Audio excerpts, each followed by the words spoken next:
Welcome to Doctor's Orders. I'm Dr. Matt, and this is the doctor's office in Seattle, Washington, where I am surrounded by world-class spirits every day.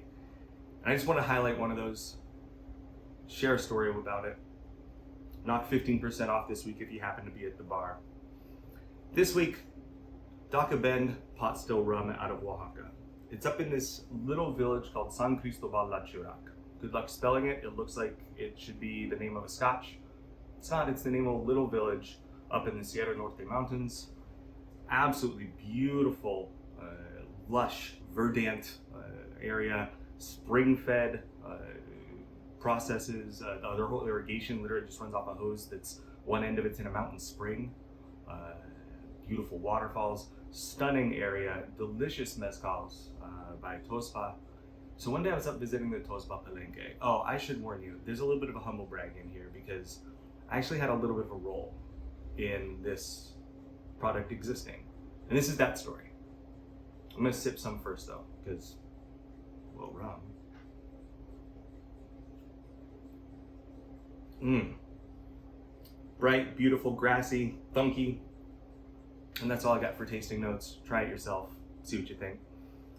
So I'm up visiting the Tospa Palenque, and I'm walking around with Edgar. And I see over in one of the fields, there's this kind of red piece of machinery, and I said, hey, Edgar, what is that over there? He said, oh, that's my dad's old sugarcane press. I said, sugarcane press? Oh yeah, no, we have some of the best sugarcane up here. We're known for making amazing sugar. I said, well, sugarcane, do you ever make rum? He said, no, I make mezcal. I said, yeah, but do you ever make rum? He said, no, I just make mezcal. I said, does anyone make rum? He said, well, yeah, some people make aguardiente, but it's not very good. I said, that's because they're not as good as you. I bet if you made a rum, it would be really good. And he said, well, I don't really know how to do that. So I told him everything I knew about making rum, which admittedly is not very much. Everything I knew, I learned from our folks down the road at Rumba. Love them. Shout out to Rumba. And the main thing that I had learned was if you're going to use fresh pressed cane juice, it has to be fresh pressed. You press it as soon as you cut it. You don't wait all afternoon and cut it later that day. You don't cut it the next day. You cut it, and as soon as you have a big stack, you start running it through the press. And he said, okay, and then what? I said, well, you take that juice and wild yeast, open fermentation, the same like you do for your mezcal, run it through the same still. He said, well, that'd be a whole lot easier than making mezcal. I'll give it a try. Knocks it out of the park. Absolutely stunning mezcal. Rum. Makes stunning mezcals too, but makes an absolutely stunning rum.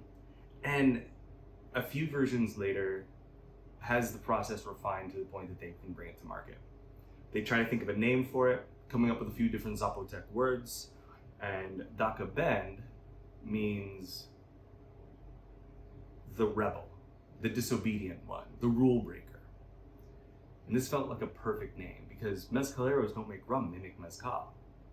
Except when they break the rules. And sometimes the rules are worth breaking if you end up with something as good as this. So I absolutely love this rum. It's delicious, and it's got a really fun story behind it that I had a role in. And like I said, swing by, give it a try. Makes a phenomenal daiquiri. We don't really make daiquiris here because we don't do juice, but that's a whole separate thing.